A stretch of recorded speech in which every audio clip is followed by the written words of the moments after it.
নমস্কার, আমি নন্দিতা ঘোষ। আমার ক্লাসে এবং আমার চ্যানেলে আপনাদের সকলকে স্বাগত। আশা করছি আপনারা সকলে আমাকে প্রপারলি দেখতে এবং প্রপারলি শুনতে পাচ্ছেন।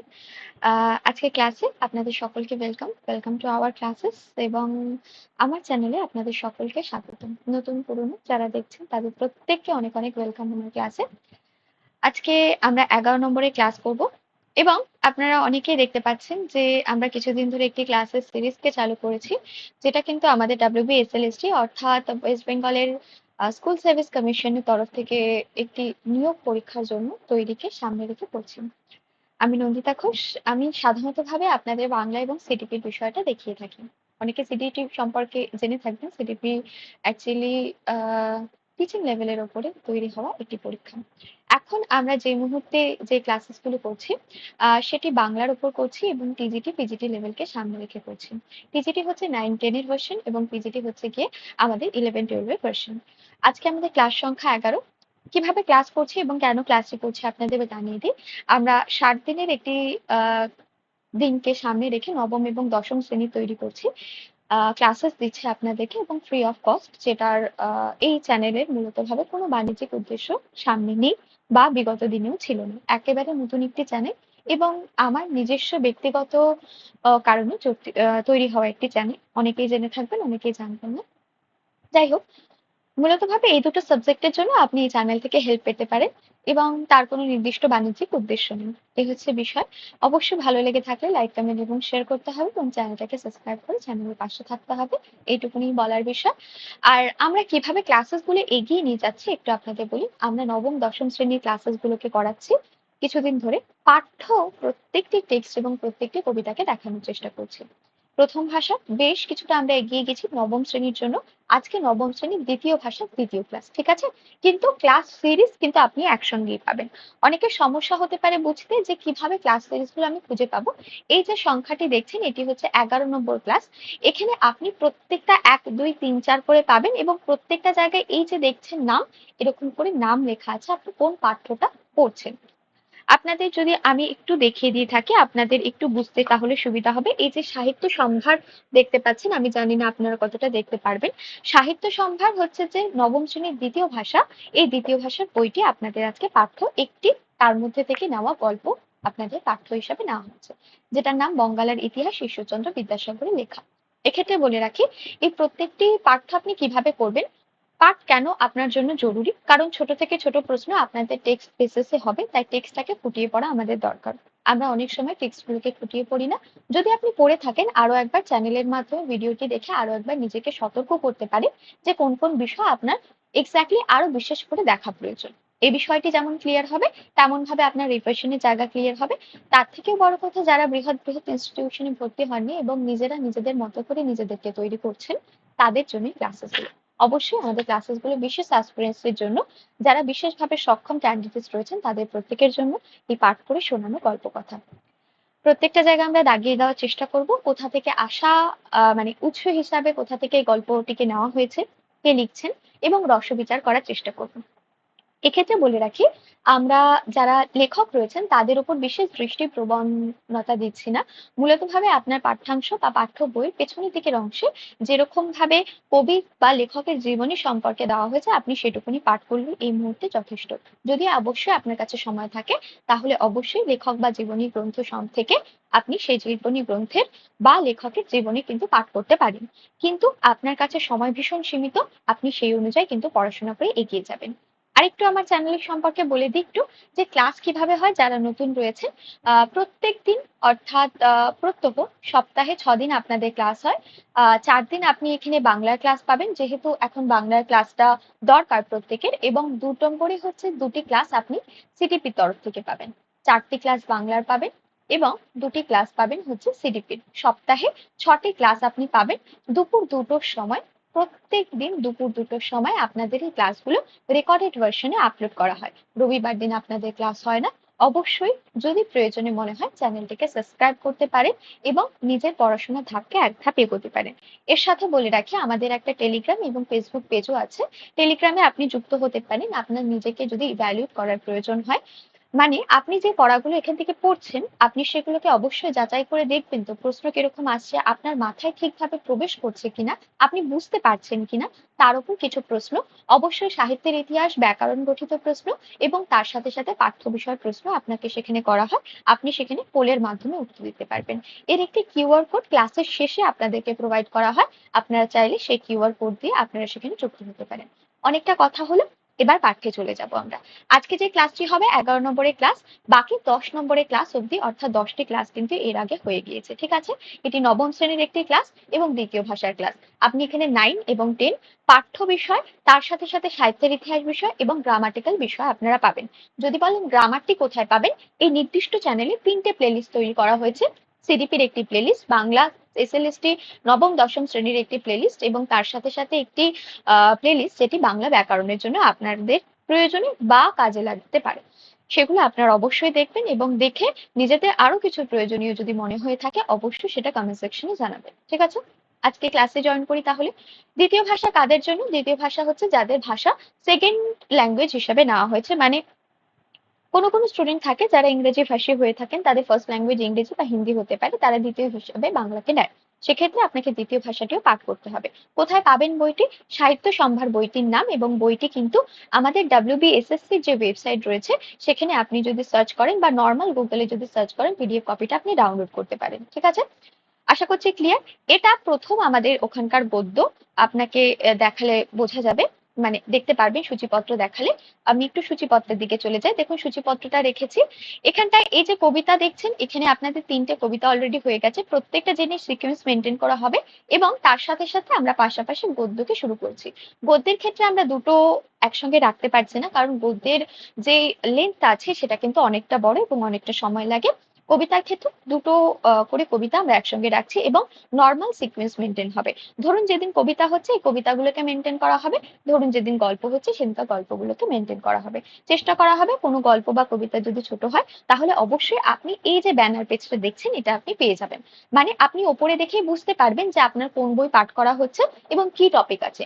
আপনাকে যদি 3টেও ধরা হয়ে থাকে বা 3টে গল্প বা কবিতাও হয়ে থাকে, অবশ্যই 3টে গল্প বা কবিতার নাম আপনি এখানটায় কিন্তু দেখতে পারবেন। যেরকম আজকে দেওয়া হয়েছে যে বঙ্গালার ইতিহাস লিখছেন কিন্তু ঈশ্বরচন্দ্র বিদ্যাসাগর। অনেকটা কথা বললাম কারণ প্রথম যারা দেখেন তাদের ক্ষেত্রে বিষয়গুলো অনেকটা কনফিউজিং মনে হতে পারে, যে হঠাৎ করে কোথা থেকে শুরু করব, কিভাবে শুরু করব। আমি প্রত্যেকটা ক্লাসে আপনাদের জন্য এই কিছুটা পরিমাণ 4-5 মিনিটের ইন্ট্রোডাকশন পর্বটা দিয়ে থাকি। একটু দেখব যে আজকে আমরা কি পড়বো।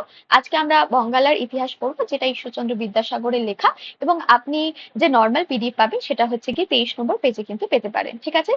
অবশ্যই ক্লাস দেখবেন কিন্তু নিজে বই পাঠ করবেন, বারবার করে পড়বেন, এটুকুনি বলার। অবশ্যই সীমিত সময়, কিন্তু এক্স্যাক্টলি ভাবে নিজের প্রিপারেশন গুলো কিন্তু শুরু করবেন, আমি এটুকুনি রিকোয়েস্ট করবো। যেহেতু ঈশ্বরচন্দ্র লেখা, একটু ঈশ্বরচন্দ্র সম্পর্কে আমরা একটু বলার চেষ্টা করব। বলার চেষ্টা বলতে আমরা তো অবশ্যই জীবনী সম্পর্কে বলবো না, এইটুকুনি বলে রাখি যে তিনি এক এক কালে একেবারে শুরুর দিককার লেখক ছিলেন যারা প্রথম আমাদের বাংলা ভাষার গদ্যের চলকে এনেছেন, ঠিক আছে? এবং সাধারণভাবে আমরা মূলত ভাবে দেখতে পারবো তিনি সাধু এবং অসাধু অর্থাৎ চলিত দুটি ভাষায় কিন্তু গদ্য রচনা করেছেন। যেখানে অসাধু ভাষা বা আপনি বলেন যদি মানে মিক্স কিছু ভাষা, সাধু ভাষার বাইরে গিয়ে তিনি সেখানে আরবি ফার্সি শব্দের ব্যবহার করেছেন। কিন্তু সাধারণত সাধু ভাষার ক্ষেত্রে যে কবিতাগুলো কবিতা বলছি গদ্যগুলো ব্যবহার করেছেন তিনি, সেখানে কিন্তু আমরা আরবি ফার্সির লক্ষণ কিন্তু খুব একটা দেখতে পারবো না। আজকে যেই পাঠটি করব সেটার একটু উৎস সম্পর্কে আপনাদের বলে দিই। আজকের যে পাঠটি রয়েছে সেটা আমাদের বাংলা সাহিত্যের একটা হিস্ট্রিকে প্রোভাইড করে, বা আপনি বলতে পারেন যে আমাদের দেশীয় ইতিহাসকেও কোথাও গিয়ে প্রোভাইড করে, যেখানে দাঁড়িয়ে আমরা ইতিহাস সম্পর্কে একটু অবগত হব এবং তৎকালীন সময়ের কোনো একটি ঘটনাকে কি সুন্দর করে গল্প আকারে একজন প্রেজেন্ট করেছেন আমাদের লেখক ঈশ্বরচন্দ্র বিদ্যাসাগর, সেটাও কিন্তু আমরা দেখবো। মনে রাখবেন বিদ্যাসাগর কিন্তু তার উপাধি, ঠিক আছে? একটু যখন বইটা প্রকাশ হয়, অর্থাৎ বঙ্গালের ইতিহাস যে দ্বিতীয় ভাগটি রয়েছে যেখান থেকে এই নির্দিষ্ট গ্রন্থটিকে নেওয়া হয়েছে, মানে এই পাঠটিকে নেওয়া হয়েছে বঙ্গালের ইতিহাস, আপনারা দেখলে বুঝতে পারবেন। এটা হচ্ছে গিয়ে বঙ্গালের ইতিহাসে আপনাদের পরেই আছে। এই দেখুন, এটা বঙ্গালের ইতিহাস যেটা ঈশ্বরচন্দ্র বিদ্যাসাগর লিখছেন। এটা ছোট একটি পাঠ আপনাদের পাঠ্য হিসাবে উঠিয়ে দেওয়া হয়েছে। মূল গ্রন্থ হচ্ছে কি এইটি, যেটি বাংলা সাহিত্যের বঙ্গালের ইতিহাস নামে পরিচিত, এবং এটি কিন্তু দ্বিতীয় ভাগ। এখানটা কি গল্পটি রয়েছে দেখুন, পুরো একটা অংশ জুড়ে, পুরো বইটি জুড়ে, আপনাদের তো পুরো বই দেওয়া হয়নি, কিছুটা অংশ তুলে ধরা হয়েছে, কিন্তু ধারণা ক্লিয়ার রাখুন কিভাবে নেওয়া হচ্ছে। কারণ হচ্ছে এই যে বঙ্গালা সাহিত্যের ইতিহাস দেখছেন, এই বইটি কিন্তু অন্য একটি বই থেকে অনুবাদ গ্রন্থ। মূলত ভাবে আপনারা জানেন যে ঈশ্বরচন্দ্র বিদ্যাসাগর অনুবাদ গ্রন্থ, মানে কোনো একটি নির্দিষ্ট ভাষায় সেটা লেখা হয়েছে, তার পরবর্তী সময় কিন্তু সেটা থেকে অনুবাদ করা হয়েছে, এরকম কিছু গল্প গ্রন্থ কিন্তু তিনি রচনা করেছেন। তো সেরকমই একটি গ্রন্থ হচ্ছে কি মার্কস মানে history of Bengal. History of বেঙ্গলের মূলত নামটি অনেকটা বড়, আমরা সাধারণত দ্য হিস্ট্রি অফ বেঙ্গলকে মনে রাখি, ঠিক আছে। একটু দেখে নিই কি বলছেন দেখুন। সিরাজদৌল্লার সিংহাসন রোহণ থেকে অবধি লর্ড ক্লাইভ বেন্টিং এর অধিকার পর্যন্ত, এখানে যে মূল পাঠ্যটি আছে অর্থাৎ বঙ্গালের ইতিহাসের দ্বিতীয় ভাগ পুরো গ্রন্থটি আছে, এই গল্প গ্রন্থের মধ্যে পুরো দিকটাই নেওয়া হয়েছে, মানে এই পুরো ইতিহাসটাকে ব্যাখ্যা করা হয়েছে। এবং লিখছেন দেখুন, সংকলিত কে করছেন, শ্রী ঈশ্বরচন্দ্র বিদ্যাসাগর সংকলিত হয়েছে। এটা যখন প্রথম আমাদের প্রকাশিত হয় তখনকার সময় এবং শত বৎসর সমস্ত কিছু ঠিকানা এবং অল ডিটেলস দেওয়া আছে। মূলত দেখানোর বিষয় এটা যে এই নির্দিষ্ট বই থেকে আপনাদের এই পাঠ্যটিকে, অর্থাৎ আপনাদের এই পাঠ্যটিকে তুলে ধরা হয়েছে। কিন্তু আপনাকে মনে রাখতে হবে এই নির্দিষ্ট গ্রন্থটিও, অর্থাৎ বাংলার ইতিহাস গ্রন্থটিও অন্য একটি গ্রন্থ থেকে নেওয়া হয়েছে, এটি একটি অনুবাদ গ্রন্থ। সেটি হচ্ছে মার্কস মানে হিস্ট্রি অফ বেঙ্গল থেকে নেওয়া হয়েছে। এখানে একটু দেখবেন কি বলছে। এটা আপনারা যদি কেউ পড়তে চান এই বাংলার ইতিহাস গ্রন্থটি, আপনাদের অনেকে মনে হতে পারে গল্প গ্রন্থ কি বা পড়বো, আমি পড়িব কথাটা বলছিলাম, সাধু ভাষায় চলে যাচ্ছিলাম। তো সেখানে আপনারা দেখতে পারবেন কিভাবে তৎকালীন সময়ের ইতিহাসকে গল্পে প্রেক্ষাপট আকারে মানুষদের সচেতন করার উদ্দেশ্যে বা ইতিহাস আকারে কিভাবে প্রেজেন্ট করা হয়েছে সেই বিষয়টা দেখতে পারবেন। সেরকমই আমাদের বিদ্যাসাগরকে লিখতে দেখা যায়। কি বলছেন দেখুন, এটি মূলত ইতিহাসের দ্বিতীয় ভাগ, বাংলার ইতিহাসের দ্বিতীয় ভাগ। শ্রীযুক্ত মার্শম্যান সাহেবের রচিত ইংরেজি গ্রন্থের শেষ 9 অধ্যায় অবলম্বন পূর্বক সংকলিত হয়েছে। এই গ্রন্থের অবিকল অনুবাদ নহে, মানে আক্ষরিক অনুবাদ নহে, বা যতটুকু ওখানে দেওয়া হয়েছিল ততটুকু অনুবাদ নয়। কিরকম, যতটুকু নিজের প্রয়োজন মনে হয়েছে, কিছু সংকলন নিজেও তিনি করেছেন, কিছুটা ওখান থেকেও নেওয়া হয়েছে, কিছুটা বাদ দেওয়া হয়েছে, এভাবে সংকলিত হয়েছে। মূলত ভাবে কি দেখলেন আপনি, এটি শ্রীযুক্ত মার্শম্যান সাহেবের রচিত ইংরেজি গ্রন্থের শেষ 9 অধ্যায়। এই ইংরেজি গ্রন্থের নাম দ্য হিস্ট্রি অফ বেঙ্গল থেকে কিন্তু নেওয়া হয়েছে। এই গ্রন্থটির শেষ 9 অধ্যায় সাপেক্ষে কিন্তু এই গ্রন্থটিকে রচনা করা হয়েছে, অর্থাৎ বাংলা সাহিত্যের এই বঙ্গালা ইতিহাসের দ্বিতীয় ভাগ কিন্তু রচনা করা হয়েছে। অনেকের কিন্তু বইয়ের ক্ষেত্রে বিভিন্ন, আমি বলে রাখি এখানে, বিভিন্ন বইগুলো রয়েছে যেগুলো কিন্তু মূলত ভাবে আহ কি বলে বাজার চলতি যেটা সহায়িকা বই রয়েছে, সেখানে আপনি কিন্তু এই দ্বিতীয় ভাগ কথাটি পাবেন না। তার জন্যই বারবার করে বলা, বাংলা সাহিত্যের দ্বিতীয় ভাগ কিন্তু এর উৎস। এই দ্বিতীয় ভাগ কথাটি কিন্তু বিভিন্ন সহায়িকা বই উল্লেখ নেই আপনাদের, সেজন্য আমি একটু সতর্ক করে দেওয়ার জন্য একটু বলে দিলাম। এরপরে আর যদি কারোর পিডিএফ প্রয়োজন হয়, যদি মনে করেন যে আরো কিছুটা পড়বো বা জানবো, অনেকটা বড় বইটা, অর্থাৎ পিডিএফটি আমার কাছে আছে, কেউ চাইলে অবশ্যই আমি তার সাথে শেয়ার করে দিতে পারি, ঠিক আছে। মানে অবশ্যই পরীক্ষার পরে এখন পড়তে যাবেন না, অবশ্যই উৎসাহ থাকতে পারে কিন্তু এখন পড়ার দরকার নেই। ইতিহাসে যেটা অন্ধকূপ নামে পরিচিত, অন্ধকূপের একটি ঘটনা সিরাজদৌল্লার সাপেক্ষে ঘটা, আহ সেই অন্ধকূপের ঘটনার সাপেক্ষে কিন্তু একটা গল্প আমরা এখানে পড়বো। এটা তথাকথিত ভাবে গল্প নাকি হিস্ট্রি সেটা আপনার বিচার্য, ঠিক আছে। একটু দেখবো কি বলছে পুস্তকে কি আছে দেখুন। অতি দুরাচারী নবাব সিরাজদৌলার, আপনারা জানেন আমাদের শেষ নবাব কিন্তু ছিলেন সিরাজদৌলা, সিংহাসন রোহণ অবধি এবং চিরস্মরণীয় লর্ড উইলিয়াম বেন্টিং মহোদয়ের অধিকার সমাপ্তি পর্যন্ত বৃত্তান্ত বর্ণিত হয়েছে। এবং সময়কালটা দেখুন যে 1756 খ্রিস্টাব্দে, খ্রিস্ট অব্দে এপ্রিল মাসে বাংলা ও বিহার সিংহাসনে অধিরোহণ কে হন, সিরাজদৌলা। আর লর্ড বেন্টিং কিন্তু 1835 খ্রিস্টাব্দ অব্দ মার্চ মাস, বানানটা অন্যরকম আছে, তৎকালীন সময়ের বাংলা যেহেতু বুঝতে পারছেন, ভারতবর্ষের শাসন কার্য হইতে অবসৃত হইয়া ইংল্যান্ড যাত্রা করেন। সুতরাং এই পুস্তকে এই বিষয়টি মূলত ভাবে বর্ণিত করা হয়েছে। এই যে সময়কাল পর্ব 1756 থেকে 1835 পর্যন্ত সময়কালকে আপনাদের সামনে ব্যাখ্যা করা হয়েছে, এবং তিনি নিজে ঈশ্বরচন্দ্র সে কথাটি ব্যক্ত করছেন। এখানকার কিছু অংশ আমরা পড়বো 2-3টি পাতায়, এই পুরো বইয়ের কিছুটা অংশ আমাদের সামনে তুলে ধরা হয়েছে। একটু আমরা টপিকে যাব, অনেকটা আলোচনা করেছি। মনে রাখবেন, ধারণা ক্লিয়ার থাকলে আপনার বিষয়টা বুঝতে এবং বোঝাতে যখন আপনি পরীক্ষার খাতায় পাবেন কনফিউজ হবেন না, ঠিক আছে। এজন্যই এতগুলো কথা বলা। তাহলে পরিষ্কার করে কি বুঝলাম আমরা, বাংলা সাহিত্যে যে ইতিহাস রয়েছে, এই বঙ্গালের যে ইতিহাস রয়েছে, বাংলার সাহিত্যে বলছি বারবার, সাহিত্য কথাটা আমরা এতটা বলি যে বারবার করে চলে আসছে। মূলত ভাবে আপনার টপিকের নাম হচ্ছে বা গদ্যের নাম হচ্ছে বাংলার ইতিহাস বা বঙ্গালের ইতিহাস বলতে পারে, যেটা ঈশ্বরচন্দ্র বিদ্যাসাগরের লেখা। ঈশ্বরচন্দ্র বিদ্যাসাগরের একটি অনুবাদ গ্রন্থ থেকে এটি নেওয়া হয়েছে, সেটার নামও বঙ্গালার ইতিহাস দ্বিতীয় ভাগ। ঠিক আছে, বঙ্গালের ইতিহাস দ্বিতীয় ভাগ কোথা থেকে নেওয়া হয়েছে? মার্সম্যানি হিস্ট্রি অফ বেঙ্গল থেকে নেওয়া হয়েছে। আশা করছি ক্লিয়ার প্রত্যেকটা বিষয়বস্তু। কে লিখছে এবার সেটা দেখবো, অনেকগুলো ইনফরমেশন পাবো, মাথায় রেখে ধৈর্য সহকারে প্রত্যেকটা বিষয় দেখবেন। দেখুন কি বলছে। বেলা 5টার সময় সিরাজদৌলা চৌপলা চড়িয়া দুর্গ মধ্যে উপস্থিত হইল। কটার সময়? বেলা 5টার সময় কিন্তু উপস্থিত হয়েছে, বিকেল 5টার সময় কথা বলা হয়েছে। তিনি চৌপলা চড়িয়া কি চড়িয়া? চৌপলা চড়িয়া কিন্তু দুর্গের মধ্যে প্রবেশ করেছেন। ইউরোপীয় বানানটা দেখবেন, কিন্তু আপনি নিশ্চয়ই সেই বানান ব্যবহার করবেন না, সাধারণভাবে আমরা যেভাবে বলি সেভাবে সাধুতে রচিত হয়েছে। ঠিক আছে, তাহার সম্মুখে নিত হইল, ইউরোপীয় তাহার সম্মুখে আনিত হইল। ঠিক আছে, হলওয়েল, হলওয়েল সাহেবকে আপনি একটু মনে রাখবেন, হলওয়েল সাহেব। হলওয়েল সাহেবের দুই হস্ত বন্ধ করা আবদ্ধ করা ছিল। নবাব খুলিয়া দিতে আজ্ঞা করিলেন, তাহাকে এই বলিয়া আশ্বাস প্রদান করিলেন, তোমার একটি কেশও স্পৃষ্ট হইবে না। এই কথাটি কে বলেছিলেন? নবাব কিন্তু সিরাজদৌলা বলেছিলেন। ঠিক আছে, নবাব কে বলেছিলেন? সিরাজদৌলা। সিরাজদৌলা, এবং মনে রাখবেন ইনি কিন্তু আমাদের বাংলার শেষ নবাব। এবং কাকে বলেছিলেন? এটা হলওয়েল সাহেবকে বলেছিলেন, তাকে ধৃত করে আনা হয়েছিল। ইনি কোথাকার লোক ছিলেন? ইনি কিন্তু ইউরোপীয় ছিলেন। ইউরোপীয় বানানটা আমি সাধারণ ইউরোপীয় লিখছি, ওখানে যে বানান রয়েছে সেটা কিন্তু নয়। ঠিক আছে, আমি লিখছি না, সাধারণ বাংলায় লিখছি। হলওয়েল সাহেবকে আনা হয়েছিল ধরে, কার সামনে আনা হয়েছিল?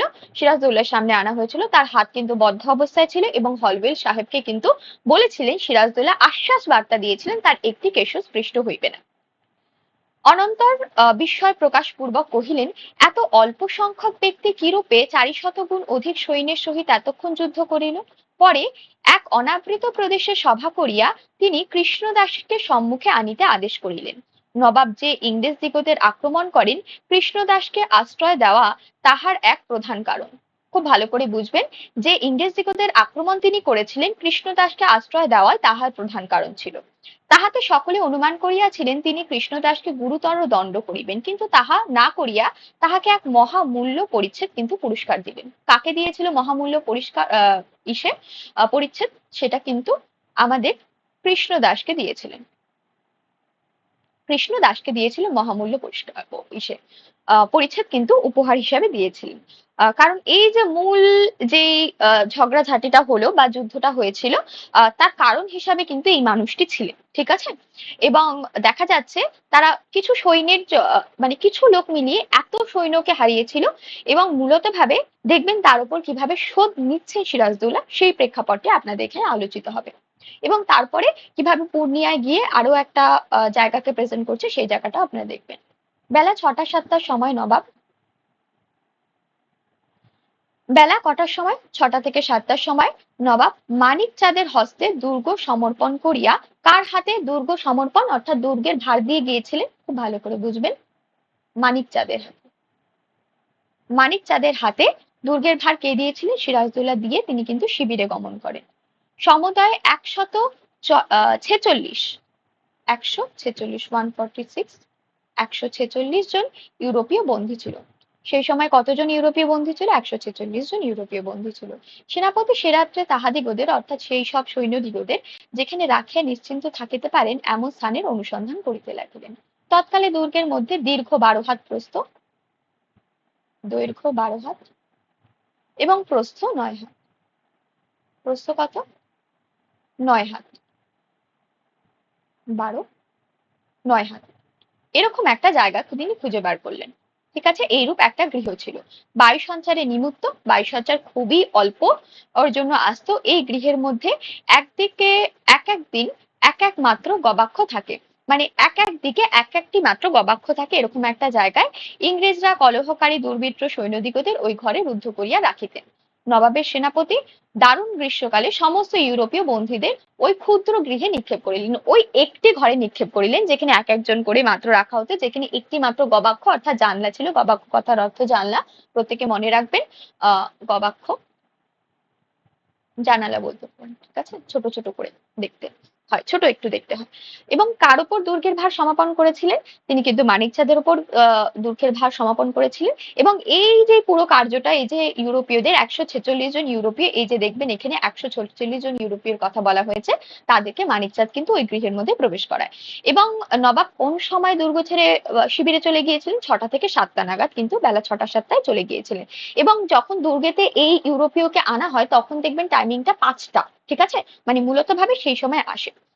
সেই রাত্রিতে যন্ত্রণার পরিসীমা ছিল না, বন্ধীরা অতি তরায় অতি সত্বর ঘোরতর পিপাসায় কাতর হইল।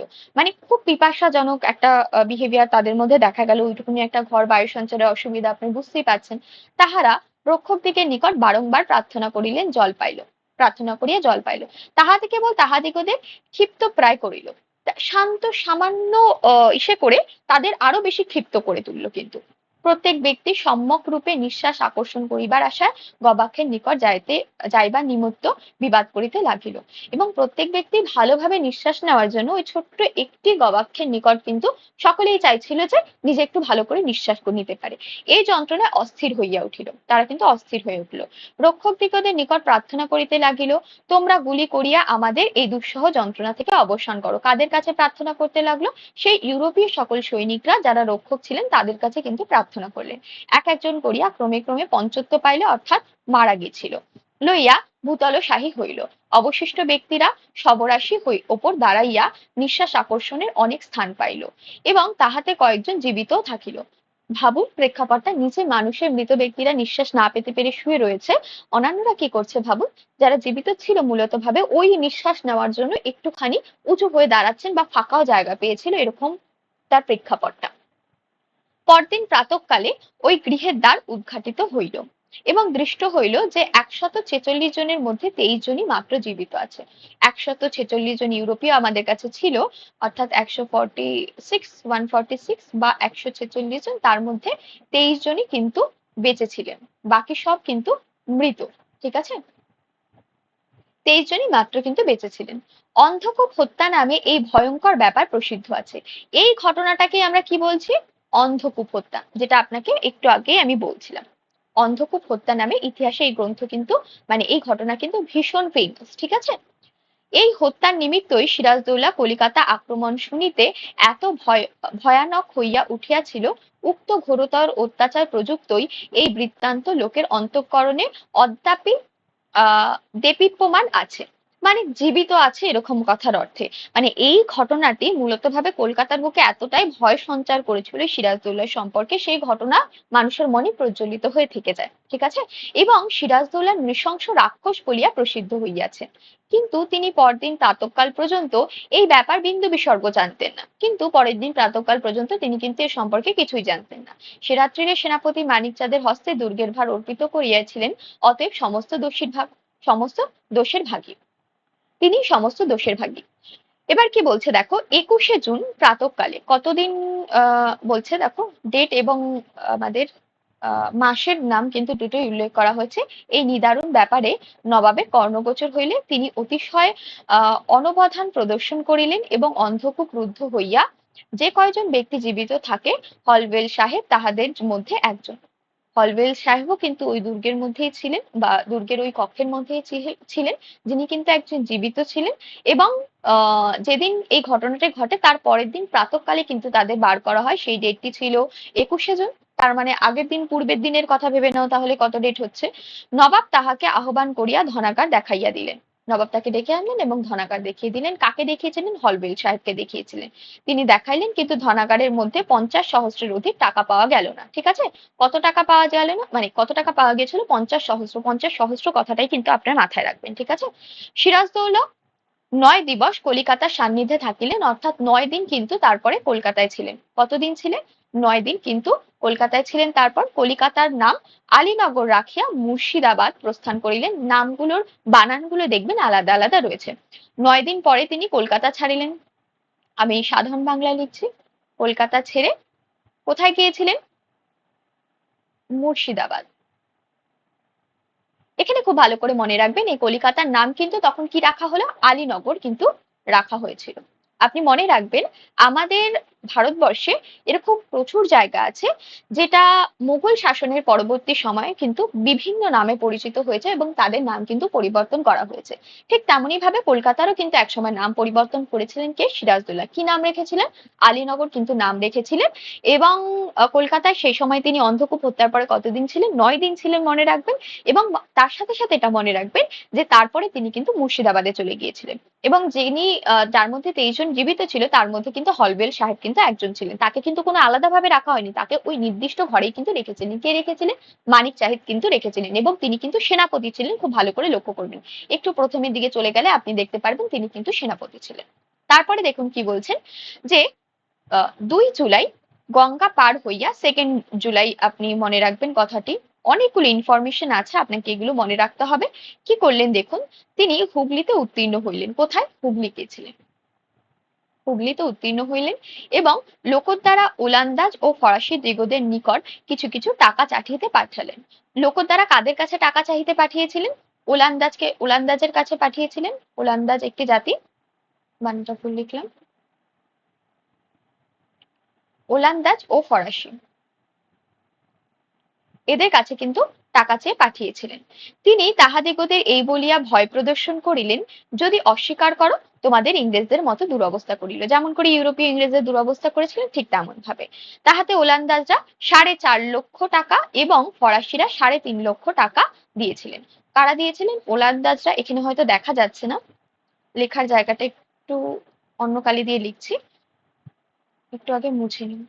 যারা ওলন্দাজ ছিলেন খুব ভালো করে দেখবেন, যারা ওলন্দাজ ছিলেন তারা কত টাকা দিয়েছিলেন এবং যারা আমাদের ফরাসিরা ছিলেন তারা কতটা দিয়েছিলেন। ঠিক আছে, ওলন্দাজরা 4.5 লক্ষ টাকা দিয়েছিলেন এবং যারা ফরাসি ছিলেন কি ভয় দেখিয়েছিলেন? সেই ইংরেজদের মতো অবস্থা করবেন। 3.5 লক্ষ টাকা কিন্তু তাকে দিয়েছিলেন পরিত্রাণ হিসাবে, যাতে তাদের ছেড়ে দেয় সেই হিসাবে।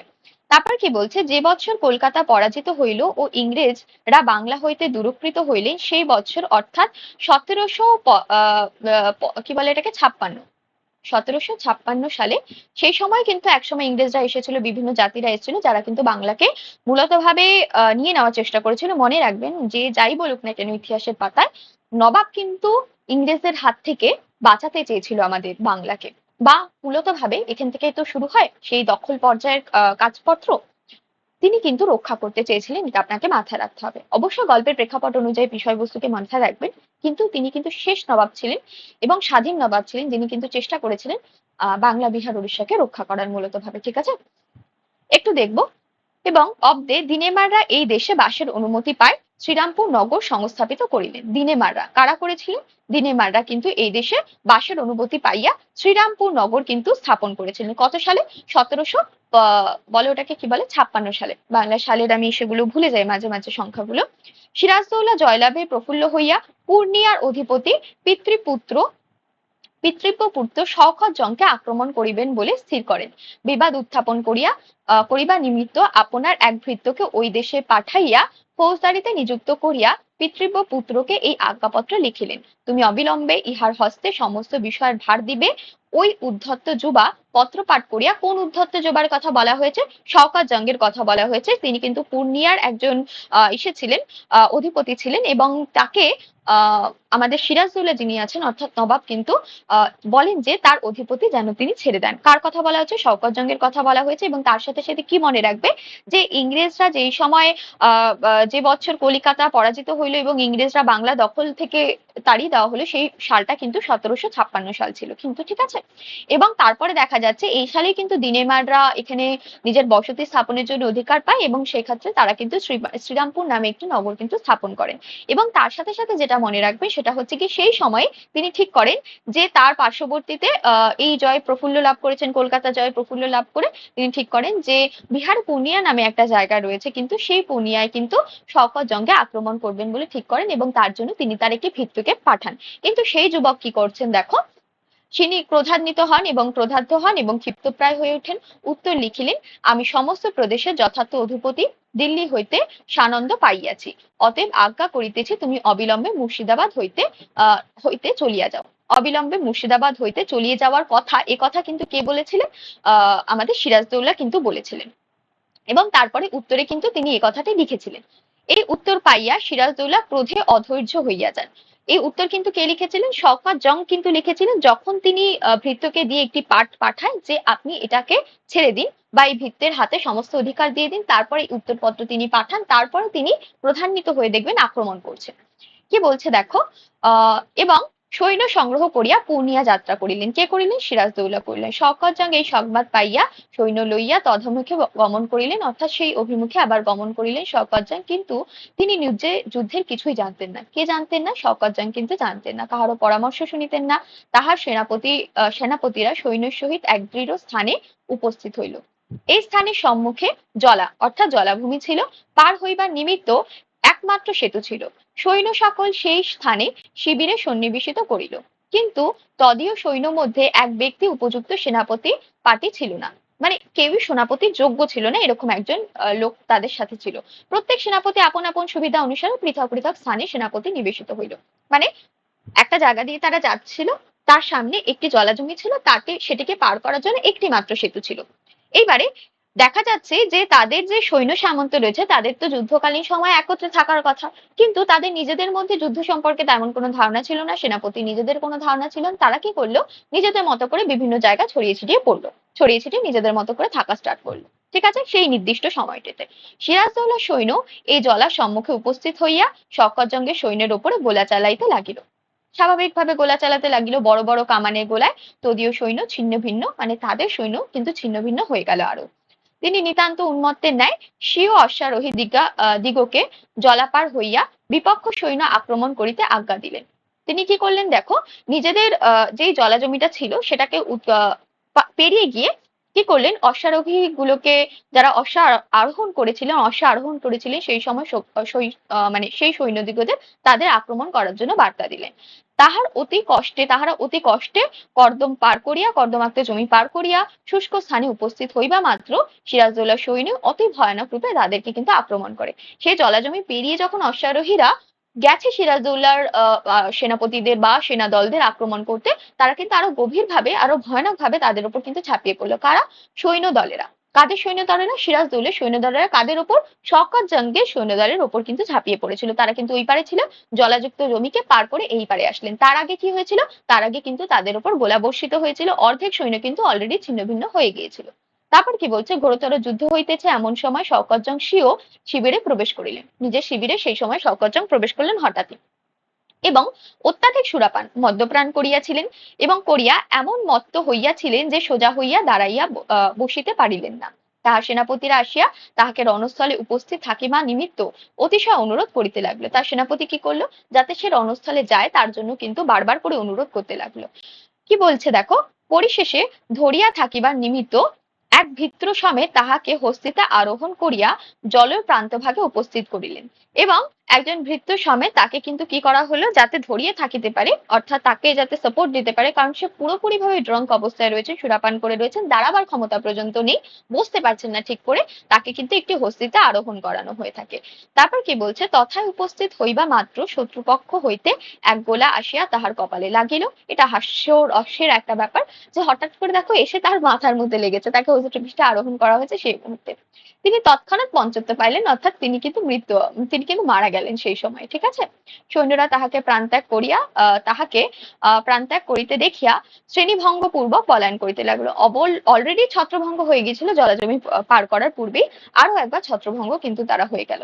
2 দিবস পরে, অর্থাৎ 2 দিন পরে কি হলো দেখো, নবাবের সেনাপতি মোহনলাল পূর্ণিয়া অধিকার করেছিলেন। নবাবের সেনাপতির নাম এখানে উল্লেখ করা হয়েছে, তিনি কিন্তু মোহনলাল ছিলেন। তিনি ছিলেন মোহনলাল ছিলেন। তিনি কি করলেন? অধিকার করলেন, এবং তথ্যাগার ধনাগারে প্রাপ্ত ন্যূনাধিক নবদি লক্ষ টাকা 9 লক্ষ টাকা শওকত জঙ্গের যাবতীয় অন্তঃপুরিকাগণ মুর্শিদাবাদে পাঠাইয়া দিলেন। যা কিছু ছিল মূলত ভাবে এই সমস্ত টাকা সম্পত্তি যা কিছু ছিল সমস্তই কিন্তু মুর্শিদাবাদে পাঠিয়ে দেওয়া হয়েছিল, কারণ রাজা সিরাজদৌল্লা কিন্তু সেখানেই থাকতেন, আমরা সকলেই জানি। এবং সংক্ষেপিত সম্পাদিত এইটুকুনি হচ্ছে কি বিষয়, মানে গল্প কথা এফডি ছিল। অনেকগুলো ডিটেলস কথা এখানে পাবেন, তেমন ভাবে বুঝতে অসুবিধা হবে না। মূলত একটি অন্ধকূপের ঘটনাকে ব্যাখ্যা করা হয়েছে, মূলত ভাবে সিরাজদৌল্লার প্রেক্ষাপটকে ব্যবহার করা হয়েছে।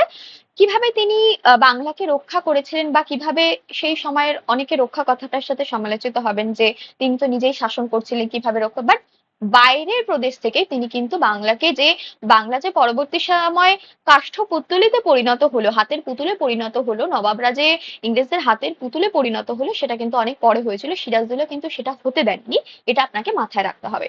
এবং এখানে আপনি কি কি পেলেন? প্রথমত যে দুর্গে প্রবেশ করার একটি ঘটনাকে দেখতে পাবেন, যেখানে ইংরেজদের শাস্তি প্রদান করা। প্রথম থেকে আমি আপনাদের বলি, সহজ এবং ছোট্ট ভাষায় আপনি মনে রাখবেন এইটুকুনি। কি কি পড়লেন তাহলে এর মধ্যে? মনে রাখবেন আমাদের এই নির্দিষ্ট গল্পের নাম কিন্তু বঙ্গালার ইতিহাস, যেটা কিন্তু লিখছেন ঈশ্বরচন্দ্র বিদ্যাসাগর। এবং এটি যেখান থেকে নেওয়া হয়েছে সেটা বাংলা সাহিত্য বঙ্গালার ইতিহাস দ্বিতীয় ভাগ কিন্তু। ঠিক আছে, এই গ্রন্থটি থেকে আপনাদের নেওয়া হয়েছে। ওটি একটি অনুবাদ গ্রন্থ ছিল, সেটি কোথা থেকে নেওয়া হয়েছে? মার্স মানে দ্য হিস্ট্রি অফ বেঙ্গল থেকে কিন্তু নেওয়া হয়েছে। তারপর যেটা মাথায় রাখবেন, হলওয়েল সাহেবের কথা আপনি এখানে পাবেন, তিনি কিন্তু একজন ইউরোপীয় এবং তাকে কিন্তু কার সামনে আনা হয়েছিল? সেটা কিন্তু সিরাজদৌল্লার সামনে আনা হয়েছিল। এবং বেলা 5টার সময় সিরাজদৌল্লা কিন্তু দুর্গে উপস্থিত হয়েছিলেন এবং তার সামনে কিন্তু ইউরোপীয়দের আনা হয়। তারপরে আপনাকে যেটা মাথায় রাখতে হবে, এই যে যুদ্ধ তার কারণ হিসাবে কিন্তু কৃষ্ণদাসকে আমরা দেখতে পাই। ঠিক আছে, নাম কিন্তু ব্যক্তি কৃষ্ণদাস ছিল। তারপরে যেটা মনে রাখবেন, 6টা থেকে 7টার মধ্যে দেখা যাচ্ছে সেনাপতির হাতে কিন্তু সেনাপতি মানিক চাঁদের হাতে কিন্তু দুর্গের দায়িত্ব দিয়ে সেনাপতি কিন্তু নিজের শিবিরে, সেনাপতি বলছি নবাব সিরাজদৌল্লা কিন্তু নিজের শিবিরে গমন করেন। এবং দেখা যাচ্ছে মানিক চাঁদ নিজের বুদ্ধি করে কি করেছেন, 146 জনের যে টিমটা ছিল, অর্থাৎ সেনাপতি বলছি যে সৈন্যদল ছিল ইউরোপীয়দের, তাদের একটি গৃহের মধ্যে প্রবেশ করেন। সেখানে একটি মাত্র গবাক্ষ ছিল এবং দেখা যাচ্ছে তার মধ্যে মাত্র 23 জন পরবর্তী দিনে কিন্তু বেঁচে ছিল, বাকি প্রত্যেকেই কিন্তু মারা যায়।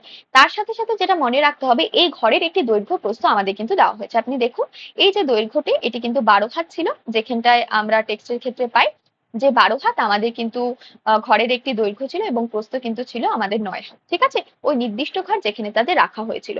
এবং প্রত্যেকেই প্রায় পঞ্চত্ব প্রাপ্ত করেছিলেন। এবং দেখা যায় এভাবে কিন্তু তিনি ইউরোপীয়দের তাড়িয়ে দেন।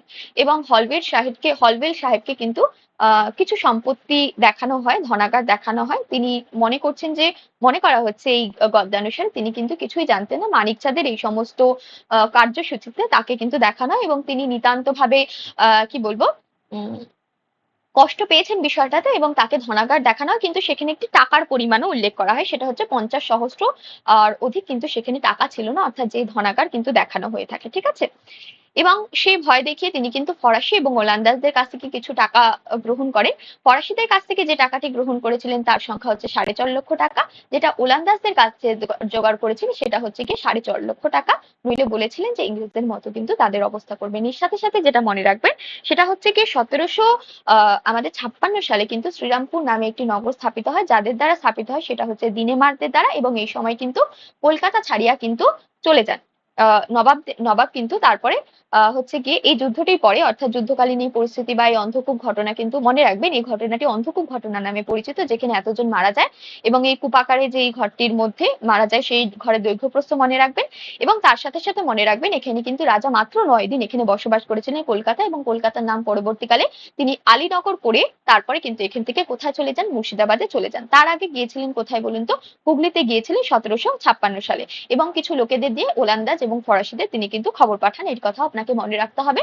এবং আমরা যেটা বললাম, ওলন্দাজদের কাছ থেকে 4.5 লক্ষ টাকা, এই হ্যাঁ 4.5 লক্ষ টাকা, এবং আমাদের যিনি ফরাসিরা রয়েছেন তাদের কাছ থেকে 3.5 লক্ষ টাকা কিন্তু তিনি আদায় করেন। ঠিক আছে, এই বিষয়গুলো মনে রাখবেন। এবং যেদিন হয়েছিল এই ঘটনাটি আপনি সেটাও মনে রাখবেন, এই যে হুগলিতে যেদিনটা যাওয়া হয়েছিল সেটা কিন্তু 2 জুলাই ছিল। ঠিক আছে, এই কথাটা আপনাকে মাথায় রাখতে হবে। বেশ কিছু জিনিস আপনাকে মাথায় রাখতে হবে এর সাথে সাথে, যে শওকতজং কিন্তু পূর্ণিয়ার অধিপতি ছিলেন, তাকে কিন্তু রাজা তার যেই গদি রয়েছে সেটা কিন্তু ছেড়ে দেওয়ার জন্য অনুরোধ পত্র জানান বা পত্র দেন, সেটা কিন্তু একজন ভৃত্যকে দিয়ে পাঠান এবং তাতে তাদের মধ্যে যুদ্ধ হয়। সাধারণভাবে মনে রাখবেন, এখানে বিশেষ কিছু মনে রাখবার নেই, কোনো সংখ্যা বা কিছু নেই, মূলত ভাবে শওকতজংয়ের সাথে যুদ্ধ হয়েছিল। এবং সেখানে কিন্তু শওকতজান কিন্তু পঞ্চত্ব প্রাপ্ত করে, মানে অর্থাৎ তিনি কিন্তু মারা যান এবং ছত্রভঙ্গ হয়ে যায় তার সেনাপতি। মূলত ভাবে তার কাছে যুদ্ধের কোনো বেসিক সেন্স বা জ্ঞান ছিল না, কিন্তু তার জন্য এই অবস্থা হয় তার। এবং তার সাথে যেটা মাথায় রাখবেন সেটা হচ্ছে কি, এখানে নবলক্ষাধি টাকা কিন্তু পাওয়া গিয়েছিল, 90 লক্ষ টাকা কিন্তু পাওয়া গিয়েছিল, এবং তার সাথে বিভিন্ন জিনিসপত্র সেগুলো কিন্তু মুর্শিদাবাদে পাঠানো হয়। পাঠিয়েছিলেন রাজার বা নবাবের সেনাপতি মোহনলাল কিন্তু পাঠিয়েছিলেন। ঠিক আছে, এইটুকুনি আপনাদের মনে রাখতে হবে।